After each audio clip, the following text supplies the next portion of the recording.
जय जय रघुवीर समर्थ. श्रीमत दासबोध. दशक 12वा. विवेक वैराग्य नाम. समास दुसरा. प्रत्यय निरूपण नाम. श्रीराम समर्थ. ऐका संसारासी आले हो, स्त्री पुरुष निस्पृह हो, सुचितपणे पाहो. अर्थांतर म्हणजे या संसारामध्ये, या प्रपंचामध्ये आलेल्या सर्व स्त्रिया पुरुष निस्पृह यांनी मी काय सांगतोय ते ऐका आणि त्याचा अर्थ नीट समजावून घेऊन त्या अर्थावरती विचार करा. बघा, प्रपंच आणि परमार्थ यांचा मेळ घालण्यासाठी विवेक किती महत्त्वाचा आहे हे आपण जाणून घेतलेलंच आहे. हा समाज मनुष्य प्रपंचात सुखी कसा होईल याचा प्रत्यय दाखवणारा आहे. समर्थांचं बहुआयामी व्यक्तिमत्व चकित करणारं असंच होतं. कमरेला लंगोटी आणि कधीमधी छाटी परिधान करून रानात वनात संचार करणारे, दृश्य जग स्वप्नवत असल्याची पुरेपूर जाणीव झालेले, कडकडीत विरक्त वृत्तीचे समर्थ अत्यंत संवेदनशीलतेनं, कारुण्यानं सामान्य प्रपंचिकांच्या मनस्थितीचा कसा काय अचूक अंदाज बांधित हे त्यांचं त्यांनाच माहीत. हे एक कोडच आहे. मिथ्या प्रपंचात सुखी होण्यासाठी योग्य मार्गदर्शन करणारा असा संन्यस्त संत वेगळाच. समर्थांनी बराचसा काळ एकांतात वनात जरी घालवला असला तरी त्यांच्या मनात प्रापंचिकांबद्दल अपार करुणा आहे. त्यामुळंच प्रापंचिकांनी प्रपंचातील सर्व सुख कशी उपभोगावीत, त्यासाठी विचारांची दिशा कशी ठेवावी, अचूक प्रयत्न कसे करावेत याचं सुंदर मार्गदर्शन, याचं सुंदर विवेचन त्यांनी या समासात केलेलं आहे. समर्थांच्या उदार दृष्टिकोनाचंही या निमित्तानं प्रत्यंतर येतं. सुखी प्रपंच हा सर्वांच्या जिव्हाळ्याचा विषय आहे. प्रपंच सुखाचा होऊ नये असं कोणाला तरी वाटेल का? याला अपवाद पांडवांची माता असलेल्या कुंतीचा. तिनं श्रीकृष्णाकडं प्रपंचात दुःख असो असं विचित्र मागणं मागितलं होतं, कारण दुःखातच भगवंताचं स्मरण अधिक तळमळीनं उत्कटतेनं होतं अशी तिची भावना असावी. संसद किंवा विधिमंडळाच्या कामकाजातून जसा असंसदीय असभ्य शब्दांचा भाग काढून टाकला जातो, तसं कुंतीची मला दुःख दे ही मागणी अप्रापंचिक समजून प्रपंचातून ती वगळून टाकावी असं आपल्याला वाटत असतं. दुःखात भगवंताचं स्मरण राहतं म्हणून दुःखच मागणं हे सामान्य मनुष्याला झेपणारं नाही. सद्गुरू म्हणत, माझ्याकडं येणाऱ्या प्रत्येकाला राम हवाय, पण तो कशासाठी? फक्त प्रपंचासाठी. देवासाठी देव मागणारा कुणी येतच नाही. प्रपंच अनुकूल व्हावा, सुखी व्हावा म्हणून बहुतांश मंडळी परमार्थ करतात. आपल्यावरूनच विचार करावा. आपण सद्गुरूंकडे जातो, त्यांनी दिलेलं साधनही मनापासून करतो, पण त्याचबरोबर प्रपंचाचीही भ्रांतही सोबतीला आपल्या असतेच. यावरूनच प्रपंचात सुख हवंय ही आपली स्वाभाविक वृत्ती असल्याचं लक्षात येतं. ताकाला जाऊन भांड लपवू नये अशी एक जुनी म्हण आहे. त्यानुसार आपण जसं आहोत तसं सद्गुरूंना सादर व्हावं. आपल्या मनाची कथा, आपल्या मनाची व्यथा सद्गुरूंना ठाऊकच असते. आपणच आपल्या प्रवृत्तींना, कामनांना भुरक्याखाली झाकून आपण वैराग्यशील असल्याचं ढोंग करीत राहतो. त्यातून बाहेर पडून आपण स्वतःला जसं आहोत तसं स्वीकारावं. प्रपंचात सुख मिळावं, सर्वत्र नाव व्हावं असं प्रत्येकाला मनोमन वाटतच असतं. त्यात गैरही काही नाही. मात्र ते प्रामाणिकपणे सद्गुरूंना विदित करावं, सांगावं, त्यांच्याजवळ प्रगट करावं. प्रथम प्रपंच नेटका करावा आणि मग विवेकानं परमार्थ घ्यावा, ही समर्थांचीच शिकवण आहे. तेव्हा सुखी प्रपंचाची कल्पना चुकीची समजून ती दडवू नये. नामधारकानं त्याचा प्रपंच 4 चौघांपेक्षा चांगला केला पाहिजे. त्यानं प्रपंचाची मुळीसुद्धा हेळसांड करू नये असं सद्गुरूंचं मत होतं. यावरून संतांनाही आपल्या प्रापंचिक प्रगतीबद्दल, सुखाबद्दल कौतुकच असतं हे दिसून येतं. माझ्या माणसांनी प्रपंचात सुखी असावं, आशो आरामात राहावं, पण हे सर्व उपभोगताना प्रभू रामांचं नाव कधी विसरू नये. हे सर्व त्यांचं आहे या भावनेनं प्रपंच करावा, एवढीच तर सद्गुरूंची अपेक्षा आहे. हीच तर समर्थांची इच्छा आहे. त्यामुळं समर्थही प्रपंच सुखाचा कसा करायचा, यात कशाची आडकाठी येऊ शकते याचं एकदम तपशीलवार असं वर्णन करताना सुरुवातीलाच म्हणतात, ऐसा संसारासी आले हो, स्त्री पुरुष निस्पृह हो, सुचितपणे पाहो. अर्थांतर, काय म्हणते वासना, काय कल्पिते कल्पना, अंतरीचे तरंग नाना प्रकारे उठती. म्हणजे आपली वासना काय म्हणते, आपली कल्पना काय काय मनोरथ करते, अंतरंगात अनेक प्रकारच्या विचारांचे तरंग लहरी कसे उठत असतात याचा थोडासा विचार करा.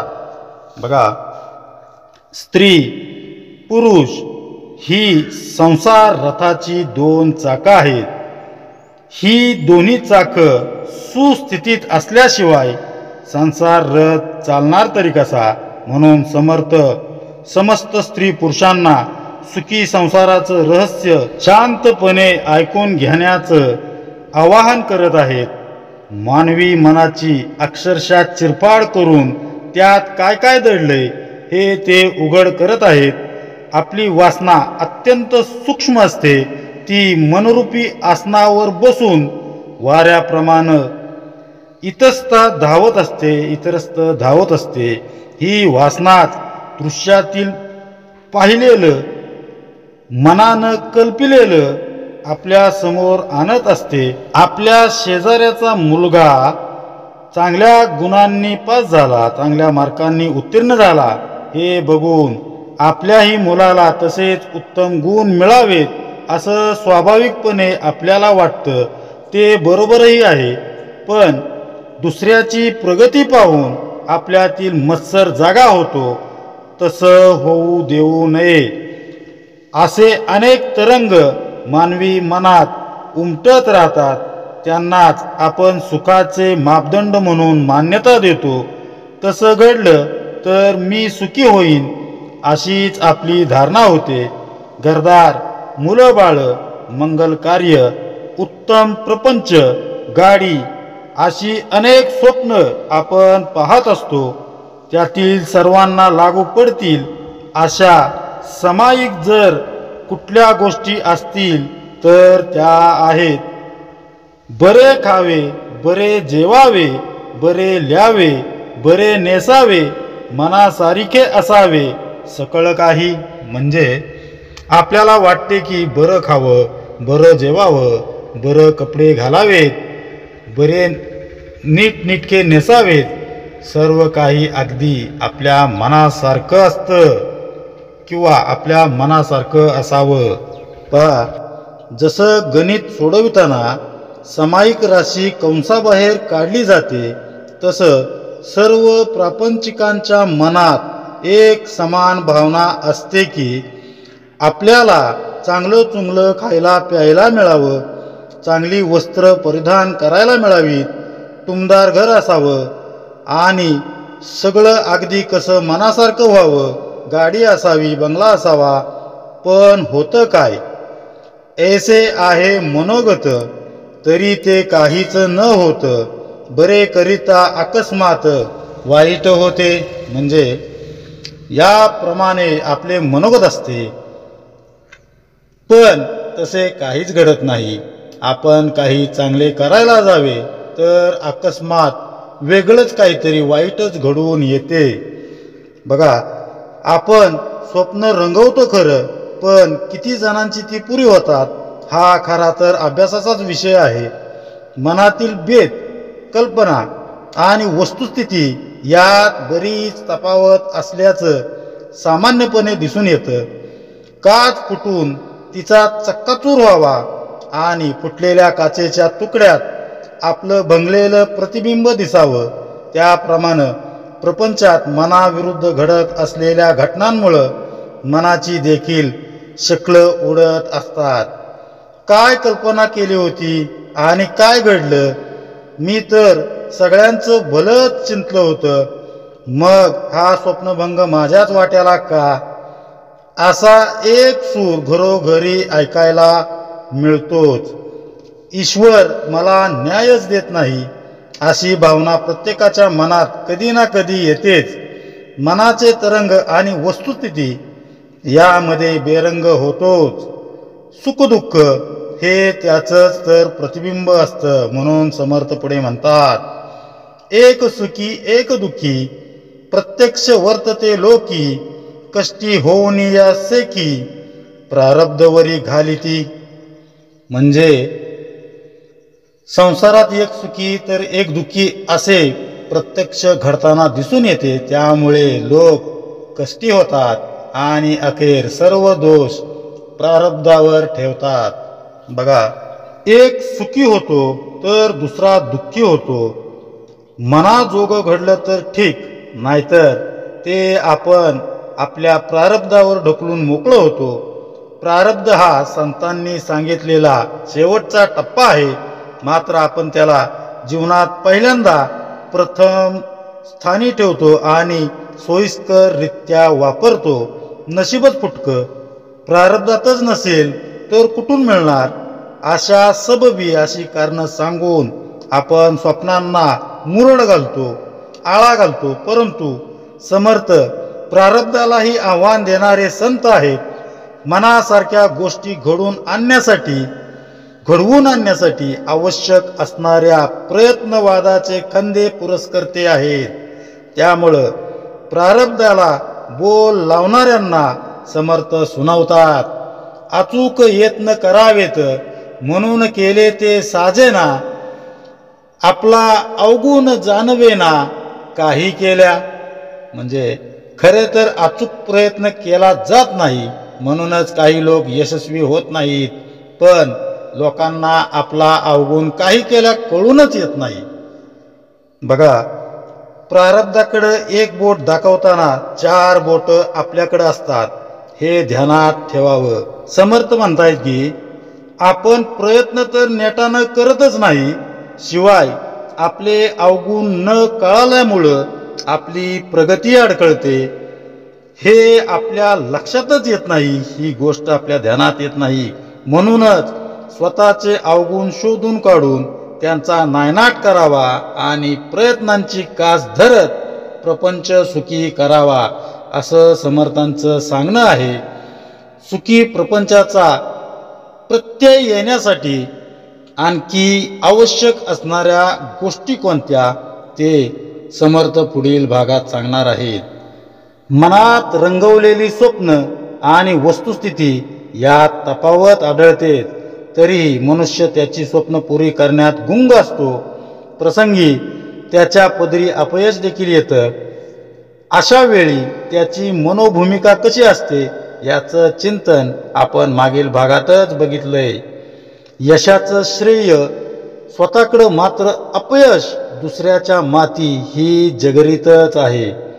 अपयशाचं खापर कुणाच्या माती मारावं याचा जो तो शोध घेत असतो आणि शेवटी बहुतेक जण आपले अपयश प्रारब्धाच्या माती मारून मोकळे होतात.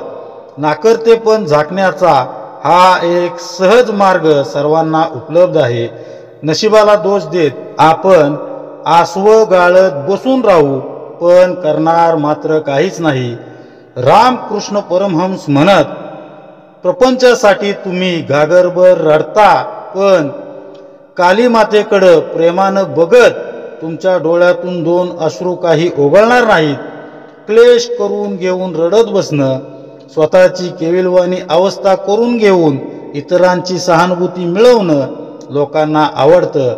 प्रपंचासाठी चाललेली अशी रडारड समर्थांना मात्र अजिबात मान्य नाही. रडायला हरकत नाही, पण ओघळणाऱ्या अश्रूंची किंमत तरी किमान समजून घेऊन रडावं.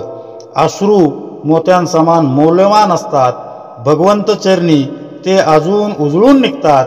भगवंताच्या प्रेमापोटी जरूर रडावं, पण प्रपंचातील क्षुल्लक गोष्टींसाठी का अश्रुपात करायचा?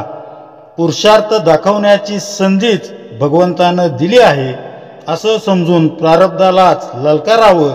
प्रारब्ध बदलणं न बदलणं मानवाच्या हाती आहे का, हा चर्चेचा विषय होऊ शकेल. त्याबद्दल मतांतर असतीलही, पण त्या अगोदर आलेलं अपयश स्वीकारायचं का? तोफेचे आवाज कानी पडेपर्यंत खिंड लढवणाऱ्या बाजीप्रभूंसारखं प्रयत्नांची शिकस्त करत अपयशाशी 2 हात करायचे, हे प्रत्येकानं मनाशी ठरवणं अतिशय गरजेचं आहे. कोणत्याही कामातील लाभ हानी, यशापयश रामाच्या इच्छेवर अवलंबून असतं, यात शंका अजिबात नाही. पण त्यासाठी गरजेचे असणारे प्रयत्न अचूक दिशेनं करणं हे देखील रामाचीच प्रेरणा आहे असा आपला भाव हवा. उगीच प्रारब्धाची ढाल पुढं करून त्यामागं लपून राहिल्यानं काहीच साध्य होत नाही. त्यामुळं प्रपंचात दयनीय अवस्था करून घेणारी व्यक्ती समर्थांचा महंत असूच शकत नाही. आपल्या माणसांनी जे जे उज्ज्वल, उत्तुंग, भव्य आहे ते सर्व प्राप्त करावं असं सद्गुरूंना समर्थांनाही वाटते.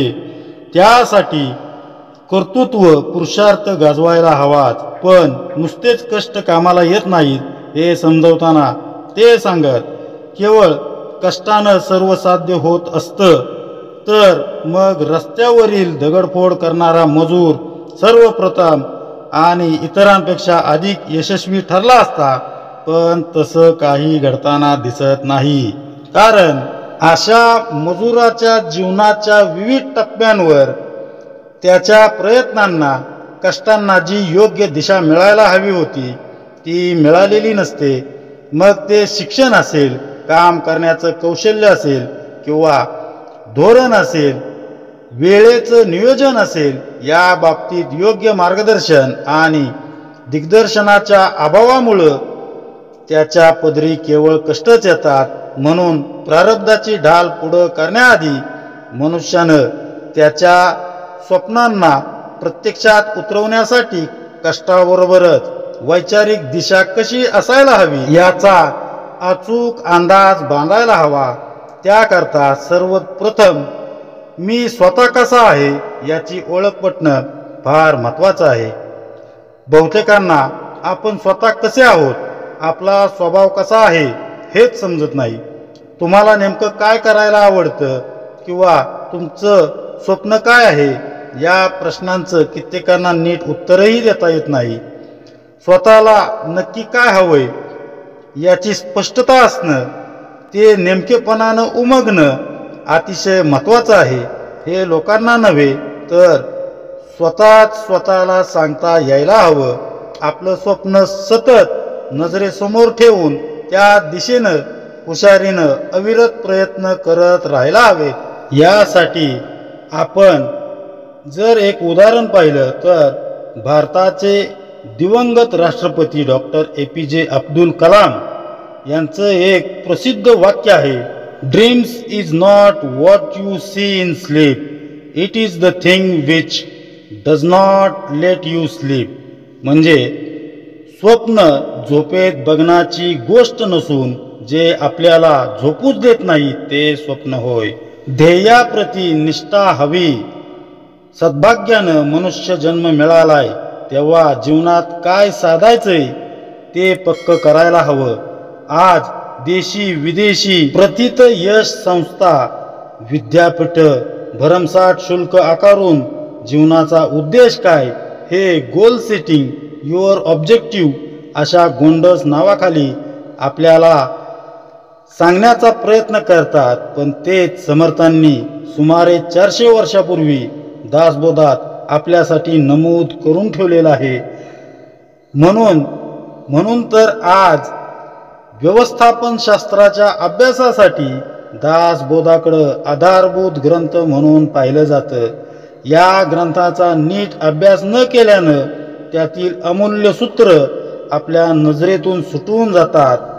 जीवनात काय साध्य करायचंय ते मनात नक्की ठरवून त्यानुसार कार्याची रूपरेषा ठरवा आणि मग कामाला लागा. तेच समर्थांनी पुढील ओवीत सांगितलेलं आहे. जो आपला आपण नेणे तो दुसऱ्यांचे काय जाणे, न्याये सांडिता दैन्यवाने होती लोक. म्हणजे जो आपल्यालाच, जो स्वतःलाच ओळखत नाही, जाणत नाही, तो दुसऱ्याला काय सांगणार, दुसऱ्याला काय जाणणार. न्याय मार्गाने जाणे सोडल्यामुळे लोक दैन्यवाने जिने जगत आहेत. म्हणजे न्याय नीतीने जगणं सोडल्यामुळे लोक अशी दैन्यहीन जगत आहेत असा याचा अर्थ आहे. पहा, आपण स्वतःला समजून घेतलं पाहिजे. जीवनात काय साध्य करायचं आहे तेही नीट उमगलेलं असलं पाहिजे. ध्येय समोर ठेवून त्यावर सतत चिंतन करत राहिलं पाहिजे. मनुष्य स्वभावच असा आहे की जेव्हा तो ध्येयाप्रती निष्ठावंत होतो तेव्हा ते साध्य करण्यासाठी प्रयत्नांची दिशा कशी असावी याचेच विचार त्याच्या मनात सतत घोळत राहतात. फक्त यात एक धोका जाणवू शकतो, संभवू शकतो. तो असा आहे की सर्वांना बाजूला ढकलून मला माझ्या ध्येयाकडे जायचंय असं त्याला वाटू लागतं. वास्तविक ध्येय गाठण्यासाठी संघटन असणं आवश्यक असतं. मग ते घरातील नवरा बायकोचं असेल, आई वडील मुलांचं असेल, भावा बहिणींचं असेल किंवा शेजाऱ्यांचं असू शकतं. गावागावांचं, प्रांतांचं किंवा देशाचं असेल. संघटन असेल तरच विकास होतो. म्हणून संघटन महत्त्वाचं आहे. पण वस्तुस्थिती मात्र वेगळीच असते. घरातील व्यक्ती काय किंवा समाजातील लोक काय, निकोप स्पर्धेतून विकास साधायच्या ऐवजी द्वेष भावनेतून, मत्सरातून, ईर्षेपोटी स्वतःचं कसं नुकसान करून घेतात याची कितीतरी उदाहरणं हर घडी आपल्या अवतीभोवती घडतच असतात. संघटन करण्यासाठी, जीवनात सफलता मिळवण्यासाठी समोरच्याचं अंतरंग ओळखण्याची कला अवगत करून घ्यायला हवी. बऱ्याचदा स्वतःचा अहंकार जपण्याच्या नादात समोरचा नेमकं काय म्हणतोय याची आपल्याला कल्पनाच येत नाही. आजकाल जितक्या वेगानं प्रेम विवाह होतात तितक्याच वेगानं ते मोडतातही. प्रेमाच्या आणाभाका घेतलेले प्रेमी जीव 2-4 वर्षांचा संसार करून घटस्फोटासाठी दावे दाखल करतात. कुठं लुप्त होऊन जातं त्यांचं ते प्रेम. ते प्रेम नव्हतं का? हो, ते प्रेमच असतं. पण कसं? अहंकार लपवून ते प्रेम व्यक्त झालेलं असतं. प्रपंचाला सुरुवात झाली, नाविन्य संपलं की तो अहंकार हळूहळू डोकं वर काढू लागतो. नवरा काय म्हणतोय हे बायकोनं किंवा बायकोचं काय म्हणणं आहे हे नवऱ्यानं ऐकून घेण्याची मनस्थितीच नसते. जी स्थिती नवरा बायकोत तशीच परिस्थिती कुटुंबातील इतर सदस्यात, शेजाऱ्या पाजाऱ्यात, सहकाऱ्यांमध्ये, समाजात दिसून येते. अहंकारामुळं सर्व वातावरणच दूषित होऊन जातं. समाज स्वास्थ्यच बिघडून जातं. त्यामुळे समर्थ पुढे म्हणतात, लोकांचे मनोगत कळेना, लोकांसारिखे वर्तवेना, मूर्खपणे लोकी नाना, कलह उठती म्हणजे लोकांना परस्परांचे मनोगत कळत नाही, त्यामुळे एकमेकांच्या मनासारखे वागता येत नाही, त्यामुळे मूर्खपणामुळे लोकांच्या मध्ये नाना प्रकारचे कलह निर्माण होतात. बघा, घरापासून ते देशापर्यंत हा अहंकारांचा तोरा वाढतच जातो. याचं कारण इतरांचं मनोगत जाणण्यात आलेलं अपयश. तेव्हा घरातील व्यक्तींपासूनच त्यांचं मनोगत समजून घेण्यास सुरुवात केली पाहिजे. यासाठी एक क्लुप्ती करता येण्यासारखी आहे, ती म्हणजे जेव्हा कलह मतभेदांची स्थिती उद्भवते, निर्माण होते, तेव्हा आपण खुर्ची बदलून बसावं, अर्थात समोरच्याच्या भूमिकेत शिरून त्याला समजून घेण्याचा प्रयत्न करावा. देहातून विदेहता साधणं हा अहंतेच्या विसर्जनाचा आविष्कार आहे. जोपर्यंत मी देही आहे तोपर्यंत माझंच म्हणणं खरं किंवा मी म्हणतो तसंच व्हायला हवं असा आपला अट्टहास असतो. त्यामुळंच आपण जनमताचा आदर करत नाही.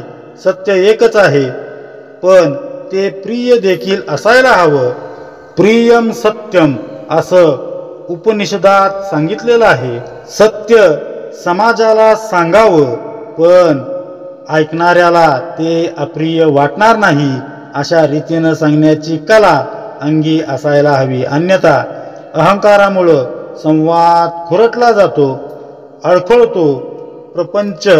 प्रपंच म्हटला की अहंकारावर अहंकार आदळायचाच, त्यालाच भांड्याला भांडं लागणं असं म्हणतात. अशा वेळी कुणीतरी एकानं नमतं घेऊन दुसऱ्याची बाजू पूर्णपणे ऐकून घेऊ लागला तर साहजिकच समोरच्याच्या आवाजाची पट्टी खाली येते. हा तर व्यवहारातील भाग आहे, पण लक्षात ठेवून हे सूत्र आपण आचरणात आणतो का की आणत नाही, याचा परिणाम म्हणजे मग ते कळो वाढती, परस्परे कष्टी होती, प्रयत्न राहता अंती श्रमची होय. म्हणजे मग ते कलह वाढू लागतात आणि सर्वच लोक या प्रकारे परस्परांमुळे कष्टी होतात. कुणी योग्य दिशेने प्रयत्नच करीत नाही आणि शेवटी सर्वांना विनाकारण श्रमच होतात. पहा, समर्थांना या ठिकाणी काय म्हणायचं, काय सुचवायचं आहे की व्यक्तींमधील, कुटुंबातील, समाज तसंच देशांमधील भांडणं वाढतच जातात. त्यांना समाधान लाभूच शकत नाही. अहंकारयुक्त कलहाचा उद्वेग अनंत काळापर्यंत टिकतो. भूतकाळातील अप्रिय प्रसंग आठवले की रक्त उसळतं. याचा अनुभव अनेकांना असेलच. अहंतेमुळं आपणच आपली स्वप्न धुळीस मिळवत असतो. त्यासाठीच संघटन आवश्यक आहे. स्वतःबरोबरचं अर्थात देहभावाचं, आत्मभावाबरोबरचं संघटन देखील महत्त्वाचं आहे. कारण एकाकी प्रयत्न निष्फळ ठरतात. संस्थांमध्ये टीमवर्क म्हणजे संघभावना नसेल तर उद्दिष्ट दूरच राहतं. पण तेच जर सर्वांनी मिळून एकजुटीनं योग्य प्रयत्न केले तर ध्येय गाठण्यापासून तुम्हाला कोणीही रोखू शकत नाही. सारांश म्हणजे अहंकाराला क्षीण करणं अत्यंत गरजेचं आहे, तरच प्रपंच सुखी होतो. अहंकाराला समूळ नष्ट करता येतं ते फक्त भगवंताच्या नामस्मरणानं. ज्या प्रभू रामचंद्रांनी अहंकार बाजूला सारून 18 पगड वानरांना एकत्रित केलं आणि रावणावर विजय मिळवला, त्या राजा रामाचं स्मरण, त्यांच्या आदर्शांचं चिंतनच आपल्यातील अहम भावनेला तिलांजली देण्यास सहाय्यकारी ठरणार आहे.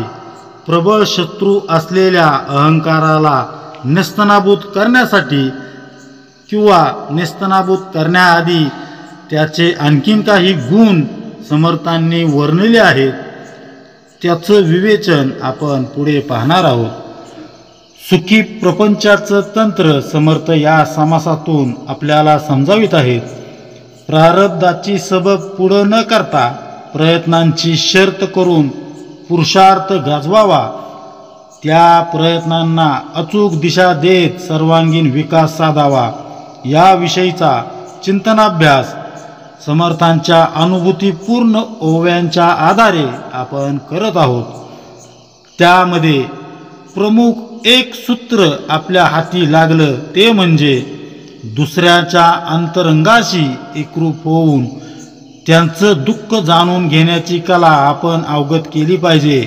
यात अडथळा येऊ शकतो ते आपल्या अहंकाराचा, अहंतेमुळंच किंवा मी म्हणेल तीच पूर्व दिशा अशा हट्टी वृत्तीमुळं स्वतःचा विकास तर होत नाहीच, शिवाय आपल्याला जनप्रियत्वही लाभत नाही. अहंकारी वृत्तीचा मनुष्य जिथं तिथं जाईल तिथं तिथं कलह, वादविवाद उत्पन्न होतातच. त्यामुळं त्याच्या पदरी फार काही पडत नाही, उलट जीवनभर कष्ट मात्र उपसावे लागतात. योग्य प्रयत्नांअभावी, संघटना अभावी त्याची सुख लालसा ही अपुरीच राहते.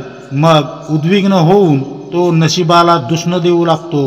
हे टाळायचं असेल तर प्रत्येकानं स्वतःचा अहंकार कसा गळून जाईल यासाठी प्रामाणिक प्रयत्न करणं गरजेचं आहे. स्वतःच्या मनाचा विचार करताना इतरांच्या अंतःकरणाचाही अगत्यानं विचार करायला हवा. हेच खरं तर संत हृदयाचं गमक आहे. अहंकार पूर्ण वितळलेल्या संतांच्या हृदयातच अशी उदात्त भावना येऊ शकते. मी म्हणजे देह अशी ताठर धारणा जोपर्यंत आहे तोपर्यंत दुसऱ्याच्या देहालाही सुखदुःख असतं याची आपल्याला जाणीवच होत नाही. देह सुखाच्या पलीकडेही विश्व आहे असा विचार देखील मनात येत नाही.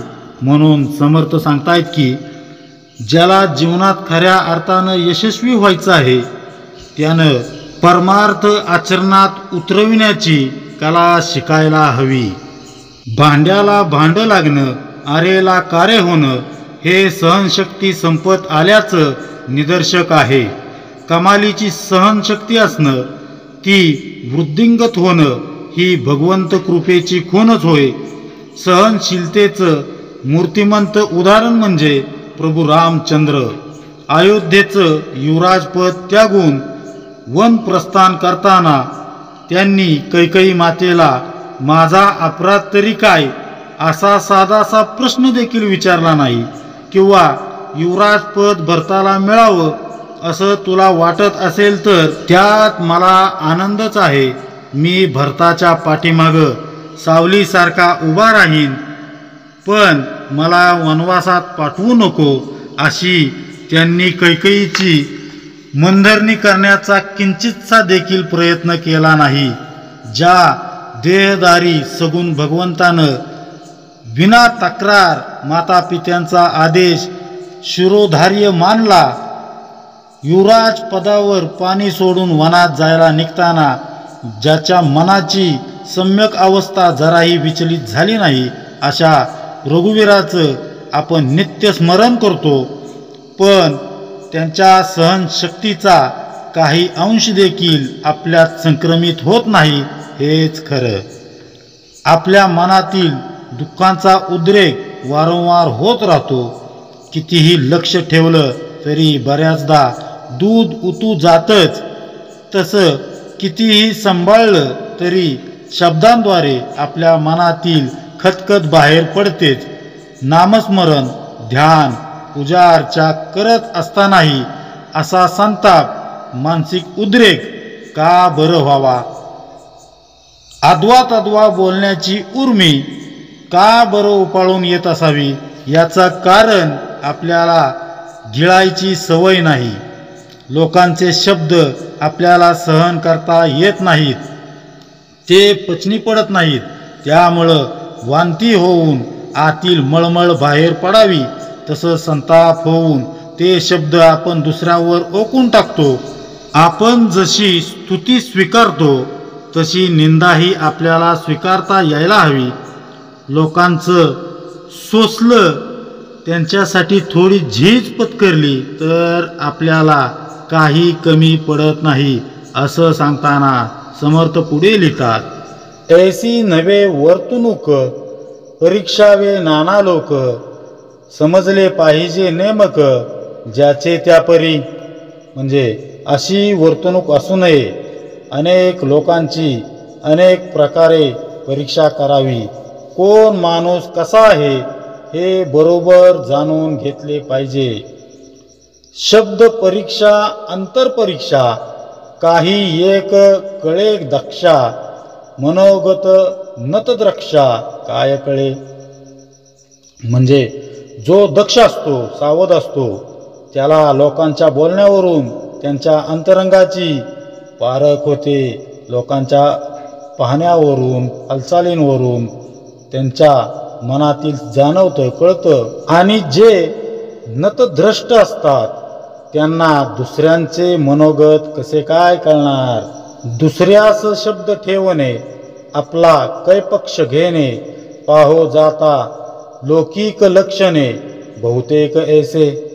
म्हणजे दुसऱ्याला दोष द्यायचा आणि आपलेच म्हणणे बरोबर असा दुराग्रह धरायचा, अशीच या जगात बहुतेकांची प्रवृत्ती आढळून येते. लोकी बरे म्हणाया कारणे, भल्यास लागते सोसणे, न सोसिता भंडवाने सहजची होय. म्हणजे ज्याला लोकांनी आपल्याला चांगले म्हणावे असे वाटत असेल त्याने लोकांचे बोलणे वागणे सहन करायला हवे. ते जर सोसले नाही तर सहजच फजिती होते. पहा, सहनशक्ती संपली की उद्रेक हा होणारच. भांडण, वादविवाद यातून निष्पन्न काहीच होत नाही, हे सर्व ज्ञात आहे. तेव्हा संताप, क्रोध, देहपीडा गिळून जो वाद मतभेद टाळतो तोच प्रभू रामांच्या जवळ जाण्यात यशस्वी होतो. 2 पावलं मागं घेतली म्हणजेच थोडी पडती बाजू घेतली तर व्यवहारात ते आपल्याला अपमानास्पद वाटतं. लोक आपल्याला भेकड म्हणून हिणवतील याची भीती वाटते. पण लोकांना काय वाटतं या विचारापेक्षा माझ्या रामरायाला काय वाटतं, माझ्या सद्गुरूंना ते आवडेल का, या विचारानं आचरण करणं अधिक महत्त्वाचं नाही का. आचरण शुद्धीचा उपदेश करताना समर्थ सांगतात, आपणास जे मानेना तेथे कदापि सहावेना, उरी तोडून जावेना कोणी एके. म्हणजे जेथे आपल्याला बरे वाटत नाही तेथे कधीही राहू नये, पण कोणीही भीड मोडून किंवा भांडण करून जाऊ नये. बघा, तुझ्याशी जमेना आणि तुझ्या वाचून करमेना अशी काहीशी आपली अवस्था असते. लोकांचं वागणं पटत नाही, त्यांचं बोलणं सहनही होत नाही आणि त्यांना सोडवतही नाही. अशा कात्रीत आपण अडकतो. अशा वेळी काय करावं. आजारातून बरं होण्यासाठी आपण कडू औषधाची गोळी जशी गिळतो तसं लोकांचे शब्द वागणं गिळून परिस्थिती बदलण्याची धीरानं वाट बघावी. अशा सहनशील वृत्तीनंच संघटन वाढू शकतं. त्याचा समाज मनावर जो अनुकूल परिणाम दिसून येऊ लागतो त्याचं वर्णन करताना पुढे समर्थ लिहितात, बोलतो खरे चालतो खरे, त्यास मानिती लहान थोरे, न्याये अन्याये परस्परे सहजची कळे. म्हणजे जो कोणी नेहमी खरे बोलतो आणि खरेपणानेच वागतो त्याला सर्व लहान थोर मानतात. न्याय अन्याय कुणालाही सहज कळतो. लोकास कळेना तवरी, विवेके क्षमा जो न करी, तेने करिता बराबरी होत जाते. म्हणजे लोकांना जोपर्यंत आपल्या योग्यतेची कल्पना येत नाही तोपर्यंत थोर लोकांना विवेकाने क्षमाच केली पाहिजे. तसे जर तो न करील तर मग इतरांची आणि त्याची बरोबरीच होईल. बघा, कुणाबद्दल द्वेष मत्सर न बाळगता जो सहनशील निस्पृह वृत्तीनं कार्यमग्न राहतो, जो स्वतःवरील अन्याय बोलून दाखवत नाही, जो सत्याचरणाच्या मार्गानंच वाटचाल करतो, त्याच्या बाबतीत घडत असलेल्या न्याय्य अन्याय्य गोष्टी सर्वांना आपसुकच कळून चुकतात आणि त्या क्षमाशील व्यक्तीकडं समाज एक आदर्श म्हणून बघू लागतो. सहनशक्ती, अविरोध वृत्ती अंगी बांधणं परमार्थ आचरणात येत असल्याचंच द्योतक आहे. पहा, एखादा मनुष्य आयुष्यभर परमार्थ करत राहिला, पण त्याच्या संतापावर त्याच्या रागावर नियंत्रण नाही मिळवता आलं आणि क्षणोक्षणी आपण इतरांना दुखवत राहिलो, स्वार्थापोटी दुसऱ्यांना अस्वस्थ करत राहिलो, तर आपल्याला समाधान कसं बरं लाभेल? आंतरिक स्वास्थ्य टिकवायचं असेल तर दुसऱ्यांकरता थोडी तरी झीज स्वस्ता यायला हवी, असा उपदेश करताना समर्थ पुढे सांगतात, जवरी चंदन झिजेना तव तो सुगंध कळेना, चंदन आणि वृक्षनाना सगट होती. म्हणजे जोपर्यंत चंदन झिजत नाही तोपर्यंत त्याचा सुगंध कळत नाही, आणि म्हणून चंदन आणि इतर नाना वृक्ष लोकांना सारखेच वाटतात. बघा, चंदन उघडल्यानंतरच त्याचा सुगंध येतो. आपणही लोकांचे बोल सहन करावेत, परोपकारात देह झिजवावा, मग आपलाही सुगंध समाजात दरवळेल. सहनशीलता, क्षमाशीलता, उदारता जर अंगी नसेल तर परमार्थिक किंवा सामान्य मनुष्य यात फरक तो काय उरला? क्षमाशीलता मनुष्याची सर्वात उदात्त प्रवृत्ती मानली जाते. त्या योगे तो दुसऱ्यांचं मन तर जिंकतोच, शिवाय तो स्वतःवरच उपकार करत असतो. क्षमा न केलेली घटना त्याच्या मनात संतापाचा वारंवार उद्रेक घडवून आणत असते, मनाला सतत टोचणी देत राहते. पण एकदा का क्षमा केली की मन त्या घटनेतून बाहेर पडून स्वस्थ होतं. त्या व्यक्तीविषयीचा आकस निघून जाऊन मन शुद्ध होऊ लागतं. दुसऱ्यांच्या चुका पोटात घेणं, त्यांना क्षमा करणं जमू लागलं की सहनशक्ती परिपक्व होऊ लागली असं समजावं. क्षमा सहनशीलतेची जननी आहे. क्षमाशीलतेनंच जन्मत बदलतं, आपल्या बाजूला झुकतं. प्रेमानं लोकांना आपलंसं केलं की संघटन सहज जमू लागतं. मग अशा व्यक्तीला कशाचीही कमी पडत नाही असं समर्थ सांगतात. जव उत्तम गुण न कळे तो या जनास काय कळे, उत्तम गुण देखता निवळे. जगदांतर म्हणजे जोपर्यंत मनुष्याच्या अंगी असलेले उत्तम गुण प्रगट होत नाहीत तोपर्यंत लोकांना त्याची थोरवी कळत नाही. ज्यावेळी प्रसंग परत्वे उत्तम गुण प्रगट होतात तेव्हा जगातील लोकांच्या अंतःकरणास समाधान वाटते. जगदांतर निवळत गेले, जगदांतरी सख्य झाले, मग जानवे वोळले. विश्वजन म्हणजे लोकांच्या अंतःकरणास समाधान झाले, लोकांशी सख्य झाले की मग लोक प्रसन्न झाले आहेत हे ओळखून घ्यावे, हे जाणावे. जनी जनार्दन वोळला तरी काये उणे तयाला, राजी राखावे सकळाला कठीण आहे. म्हणजे ज्याच्यावर जनी जनार्दन म्हणजे भगवत स्वरूप जनता प्रसन्न होते त्याला काय उणे पडणार आहे. पण सर्वांना प्रसन्न करणे सोपे नाही. पहा, जी व्यक्ती निस्पृहतेनं समाजासाठी झिजते त्या व्यक्तीच्या अडीअडचणींमध्ये समाज धावून जातो. तिला कशाचीही उणीव भासत नाही. क्षमाशील सहनशील व्यक्तीच समाजाचा आधारस्तंभ ठरते. तिला आदर्श मानत समाज प्रगती साधू लागतो. बुद्धिमान ज्ञानी मंडळींचा प्रभाव कालांतरानं ओसरतो, पण क्षमाशील, प्रेमळ, सहनशील व्यक्तींना समाज त्यांच्या हृदयात स्थान देतो. जनता जनार्दनाच्या मनातील त्यांचं स्थान काळालाही हिरावून घेता येत नाही.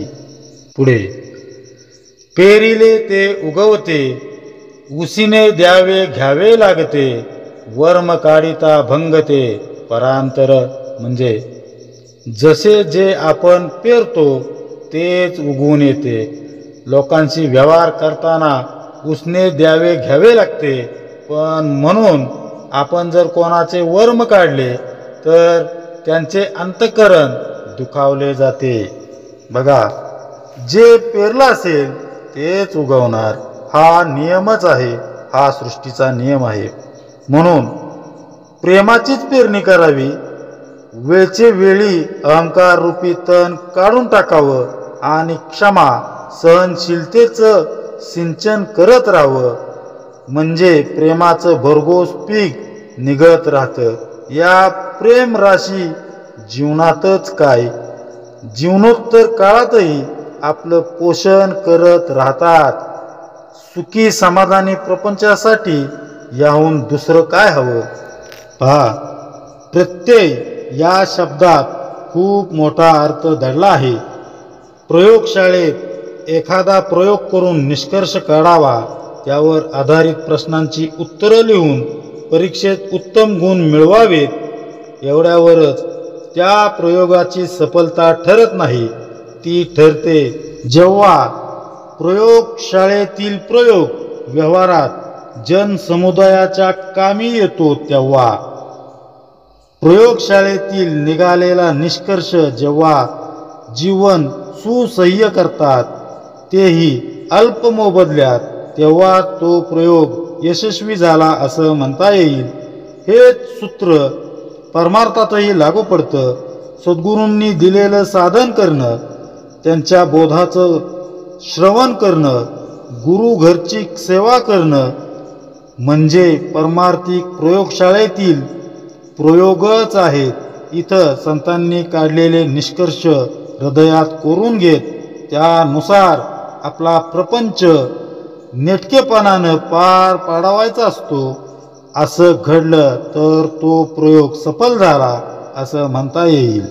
एक लक्षात घ्या, जो परमार्थ व्यवहारात उपयोगी पडत नाही तो परमार्थच नव्हे. म्हणूनच तर परमार्थ, अध्यात्म असे शब्द कानावर आले की लोक नाकं ओरडतात. त्यांचा जीवनाशी काय संबंध असं विचारतात. परमार्थ पचवून सद्गुरू बोध अंतरंगात घट्ट रुजवून जीवन व्यवहार केला तर जे प्राप्त होतं त्याला प्रत्यय असं म्हणता येईल.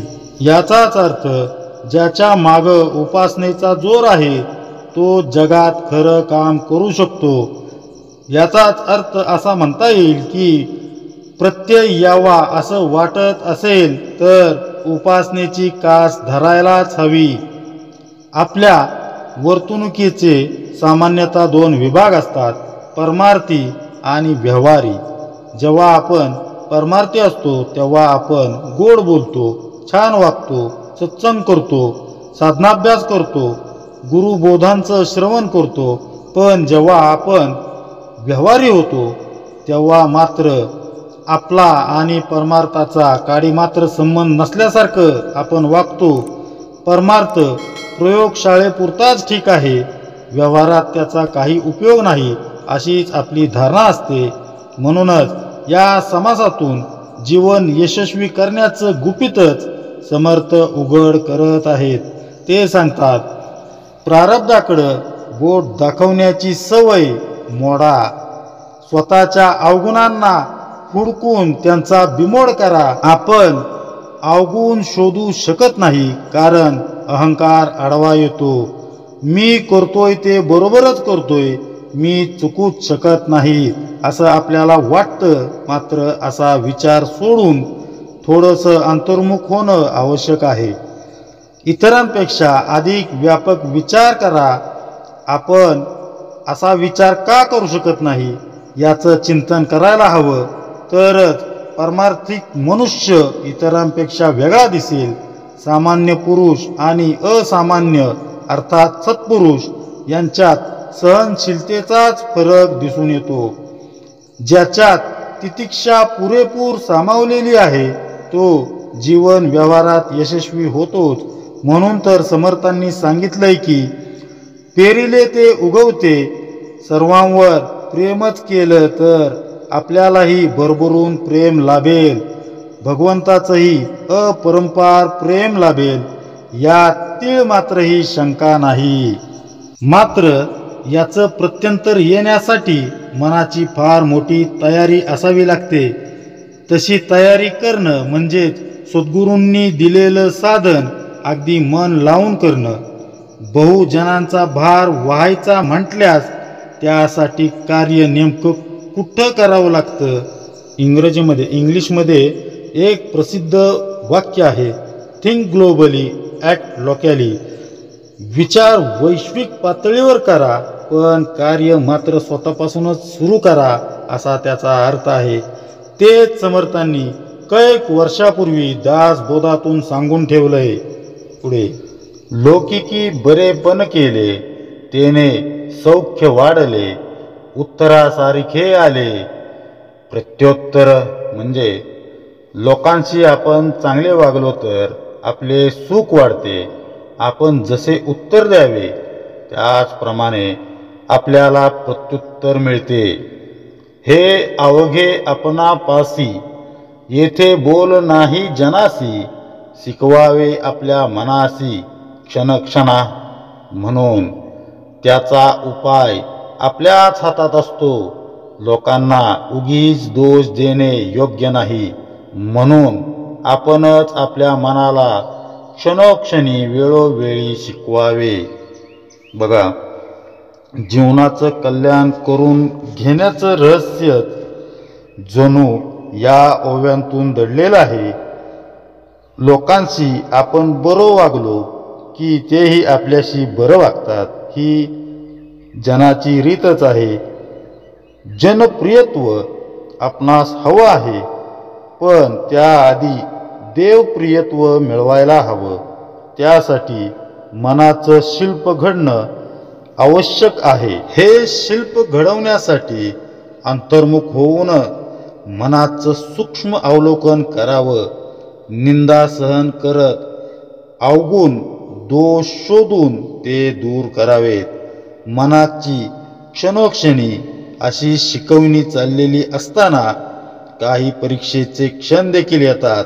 त्यात यशस्वी ठरण्यासाठी काय करावं याचं मार्गदर्शन करताना समर्थ पुढे म्हणतात, खळ दुर्जन भेटला, क्षमेचा धीर बुडाला, तरी मोनेची स्थळ त्याग केला. पाहिजे साधके म्हणजे समजा एखाद्या अत्यंत दुर्जनाशी गाठ पडली आणि क्षमा करणे अगदी अशक्य झाले तर गुपचूप न बोलता साधकाने ते स्थळ सोडून निघून जावे. बघा किती सुंदर असे शिकवण समर्थांनी बारीक सारीक गोष्टी शिकवलेल्या आहेत, नमूद करून ठेवलेल्या आहेत 400 वर्षापूर्वी. तर समर्थ काय म्हणतात आपल्याला या ओवीमध्ये, एखादा दुष्ट दुर्जन दुराचारी मनुष्य भेटला आणि त्यामुळं आपली आंतरिक शांतता भंग होत असेल तर आपण क्षमेचा दृष्टिकोन ठेवावा. त्यातूनही जर आपल्या सहनशक्तीचा बांध फुटत असल्याचं जाणवू लागलं तर शब्दाला शब्द न लावता आपण तिथून तडक निघून जावं. त्यातच आपलं हित असतं. इथं एकनाथ महाराजांच्या जीवनातील एका प्रसंगाची आठवण होते. नाथ हे शांती ब्रह्म होते. एकदा पैशाच्या लालसेनं लोभापोटी एका माणसानं नाथांना राग आणण्याचं तिथल्याच काही चांडाळ लोकांनी दिलेलं आव्हान स्वीकारलं. नाथांना कधीही राग येत नाही हे सर्वांना ठाऊक होतं. मग हे आव्हान स्वीकारलं. त्यावेळी तो नाथांच्या घरी पोचला तेव्हा नाथ ध्यान लावून बसले होते. हा इसम पायातील चप्पल न काढता थेट देवघरात गेला आणि नाथांच्या मांडीवर जाऊन बसला. नाथ शांतपणे त्याला म्हणाले, वा, आपण तर जन्मोजन्मीचे मित्र आहोत. चप्पल काढण्यासाठीचा सुद्धा वेळ न घालवता आपण मला भेटायला थेट देवघरात आलात, हे बरं झालं. आता स्नान करून प्रसाद घ्या. त्यानंतर आपण खूप गप्पा मारू. नाथांना इतकं शांत बघून त्यांना कशानं चीड येईल याचा तो मनुष्य विचार करत होता. दुपारी प्रसादाची पंगत मांडली. पानं वाढून झाल्यावर गिरिजाबाई वाकून तूप वाढू लागल्या. तेवढ्यात तो इसम उडी मारून गिरिजाबाईंच्या पाठीवर बसला. नाथांच्या जागी आपण असतो तर कदाचित मोठा गजब उडवून दिला असता. पण नाथ अगदी शांतपणे गिरिजाबाईंना म्हणाले, सांभाळा आमचे मित्र फार व्रत्य आहेत हो. यावर गिरिजाबाई तितक्याच शांतपणे उत्तरल्या, अहो, हरी म्हणजे नाथांचा मुलगा, हरी लहान असताना त्याला पाठीवर घेऊन नव्हते का मी वाढत? सवय आहे मला याची. अशा प्रेमळ वागण्यामुळं तो मनुष्य फार ओशाळला. ढसाढसा रडू लागला. नाथांनी त्याला शांत केलं. प्रसाद झाल्यानंतर त्याला जेवढे त्याला हवे होते तेवढे पैसे देऊन त्याची पाठवणी केली. हा प्रसंग डोळ्यासमोर ठेवून आपला क्षमेचा धीर का सुटत असावा यावर थोडा विचार करावा. इतरांनी निंदा केली, आपले दोष दाखवले तर वाईट वाटून न घेता उणिवा असल्याच तर त्या दूर करण्याचा प्रयत्न करावा. दोष नसताना उगीच बोल लावले तरीही त्यानं आपल्याला काही फरक पडणार नाही हे उमजून त्यावर स्पष्टीकरण देत बसू नये. अशा तऱ्हेनं आपण आपली क्षमाशीलता, सहनशक्ती वाढवावी. लोक नाना परीक्षा जाणती, आंतरपरीक्षा नेनती, तेने प्राणी करंटे होती, संदेह नाही. म्हणजे लोक अनेक प्रकारे परीक्षा करणे जाणतात, पण त्यांना दुसऱ्याच्या अंतःकरणाची पारख करता येत नाही. म्हणूनच माणसे भाग्यहीन ठरतात, यात शंका नाही.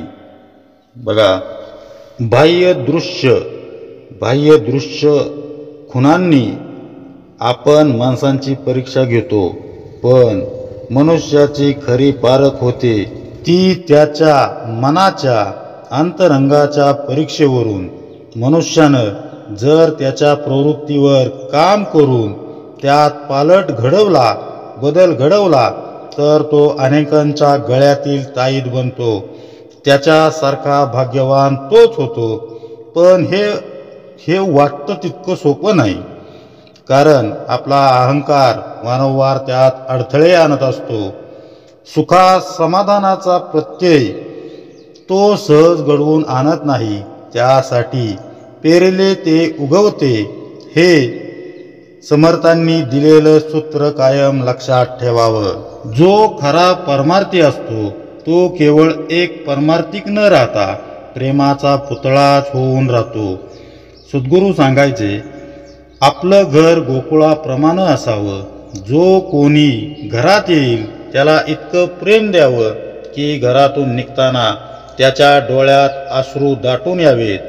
हे करत असताना मनुष्याची पात्रता पाहू नये. मात्र समाजात वावरत असताना परिस्थितीचं भानही ठेवायला हवं. हा असा उपदेश करत असताना पुढे समर्थ शेवटी सांगतायत की आपणास आहे मरण, म्हणून राखावे बरेपण, कठीण आहे लक्षण विवेकाचे. म्हणजे आपण आज ना उद्या मरणार आहोतच हे जाणून सर्वांशी भलेपणाने, आनंदाने, चांगल्या व्यवहाराने वागावे. या प्रकारचा विवेक करणे कठीण आहे, हे मात्र खरं आहे. याचाच अर्थ मरणाचे स्मरण ठेवत लोकांशी चांगलं वागावं. क्षमावृत्ती अंगी मुरण्यासाठी सारासार विवेकानं सतत चिंतन करीत राहावं. वाद विवादातील जय पराजय क्षणिक आहे. त्या एका क्षणासाठी आपण मनाची शांतता का भंगू द्यायची? मीच बरोबर आहे असा अट्टहास का बाळगायचा? एक भगवंत सोडल्यास जगात शाश्वत असं काहीच नाही. हे जेव्हा आपल्या मनात पक्क होतं तेव्हा क्षमेचा धीर सुटत नाही. म्हणून आंतरिक बैठक मजबूत असणं आवश्यक आहे. कारण समर्थ पुढे सांगतात, थोर लहान समान आपले पारखे सकळ जन, चढते वाढते सनेधान करिता बरे. म्हणजे आपल्यापेक्षा लहान असणाऱ्यांशी, मोठे असणाऱ्यांशी किंवा आपल्या समान समवयस्क असतील त्यांच्याशी, तसेच आपले आणि परके अशा सर्वच लोकांशी उत्तरोत्तर वाढत्या प्रेमाचे संबंध असावेत. हे बरं होईल. बरे करता बरे होते हे तो प्रत्ययास येते. आता पुढे सांगावे ते कोणास काय? म्हणजे आपण लोकांचे बरे केले की त्यामुळे त्या योगायोगाने आपलेही बरेच होते. ही तर अनुभवाची गोष्ट आहे. यापुढे आणखी कोणाला काय सांगावे बरे? हरी कथा निरूपण बरेपणे राजकारण, प्रसंग पाहिल्या विन सकळ खोटे. म्हणजे सर्व मनुष्याने नित्य हरिकथा आणि अध्यात्म निरूपण करीत असावे. प्रसंग पाहून चांगुलपणाने राजकारणही करावे. प्रसंगानुसार विवेकाने वागलो नाही तर सर्वच व्यर्थ ठरते, वाया जाते. म्हणजे समर्थांना या ठिकाणी नेमकं काय सांगायचं आहे? लहान मोठे आपले परके असा भेद न करता सर्वांशी अत्यंत प्रेमानं आपुलकीनं वागणं, अशी प्रेमाची जीवनबाग फुलवताना हरिकथा निरूपण राजकारण प्रसंग ओळखून केलं तरच त्याचं महत्त्व, नाहीतर ते वायात जाण्याचा संभव जास्त असतो. योग्य ठिकाणी योग्य वेळी योग्य तेच बोलावं, परिस्थिती पाहून वागावं, हीच खरी विद्या आहे.